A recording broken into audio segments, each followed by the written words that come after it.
পাচার করা অর্থ ফেরানোর বড় কোনো নজির নেই বিশ্বে।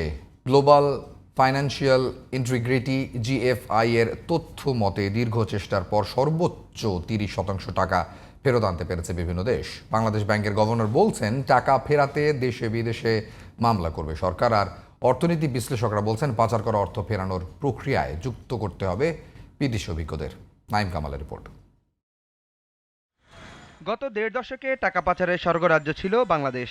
স্বচ্ছতা, জবাবদিহিতা, সুশাসনের অভাব আর প্রাতিষ্ঠানিক দুর্নীতির মাধ্যমে অর্জিত টাকা খুব সহজেই পাচার হয়েছে বিভিন্ন দেশে। যদিও নজরদারিতে ছিল সরকারের অন্তত 7টি সংস্থা। জাতীয় শ্বেতপত্র কমিটির প্রতিবেদন বলছে, 15 বছরে বাংলাদেশ থেকে পাচার হয়েছে 2,40,000 কোটি মার্কিন ডলার। অর্থাৎ প্রতি বছর পাচার হয়েছে 16 বিলিয়ন মার্কিন ডলার। টাকার অঙ্কে যা প্রায় 2 লাখ কোটি টাকা। এটার সাথে আপনাদের ব্যক্তি খাতের লোকেরা ছিলেন এবং একই সাথে অনেক সময় বিদেশিরাও যুক্ত হয়েছে। ছাত্র জনতার অভ্যুত্থানে 5 আগস্ট শেখ হাসিনা সরকার পতনের পর অর্থ পাচার বন্ধের পাশাপাশি পাচারকৃত অর্থ ফেরানোর উদ্যোগ নেয় অন্তর্বর্তী সরকার। বন্ধ করা হয় দেশে বিদেশে থাকা সন্দেহজনক একাধিক অ্যাকাউন্ট। কেন্দ্রীয় ব্যাংকের governor doctor Ahsan H Mansur বলছেন, পাচারকৃত অর্থ ফেরাতে দেশে বিদেশে মামলা করবে সরকার। যদি অ্যাসেট ফ্রিজ না করা হয় তাহলে ওই অ্যাসেটটা বিক্রি হয়ে যায় এবং বিক্রি করে টাকাটা অন্য দেশে নিয়ে যায়। তারা তো এক দেশ থেকে আরেক দেশে নিতে তারা পটু, দক্ষ। কাজে লিকুইডেশনটাকে প্রিভেন্ট করার জন্যই এটা করা, যাতে এই সম্পদগুলো ওইখানে ফ্রিজ হয়ে থাকে বিচারিক প্রক্রিয়া শেষ হওয়া না পর্যন্ত। এটা প্রমাণ করে যে আমাদের যে ক্লেমটা, দাবিটা আছে কিছু ব্যক্তি বা পরিবারের উপর, যে তারা অর্থ আত্মসাৎ করে, সেটার একটা যথার্থতা আছে।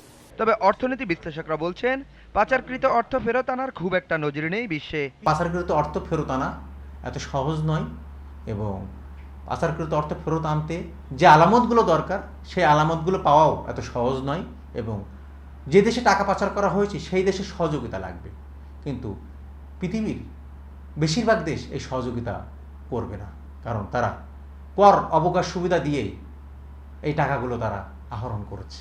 বিদেশি বিশেষজ্ঞদের সহযোগিতা নিতে পারলেই কেবল পাচারকৃত অর্থ ফেরানো সম্ভব বলে মনে করছেন অর্থনীতিবিদ doctor Masrur Riaz. Globally specialize technical expertise কোথায় আছে, যে ফার্মগুলো আছে বা ইন্ডিভিজুয়াল, তাদেরকে মোবিলাইজ করতে হবে। এবং তার সাথে সাথে গ্লোবালি কিছু অর্গানাইজেশন আছে, যেমন বা ইনিশিয়েটিভ আছে, ইউএনের আছে, ওয়ার্ল্ড ব্যাংকের আছে, স্টার ইনিশিয়েটিভ ফর এক্সাম্পল। হ্যাঁ, এছাড়াও আরও কিছু অ্যান্টাই মানি লন্ডারিং ইনিশিয়েটিভ আছে গ্লোবাল, ওগুলোকে আমাদের সদ্ব্যবহার করতে হবে। দুর্বল শাসন ব্যবস্থা, নজরদারি সংস্থাগুলোর মধ্যে সমন্বয় আর রাজনৈতিক সদিচ্ছা বাড়ানো গেলে অর্থ পাচার রোধ করা সম্ভব বলে মত বিশ্লেষকদের। পলিসি ডেভেলপ করার এই সফলতাটা নির্ভর করবে আমার রাজনৈতিক সরকারের উপর।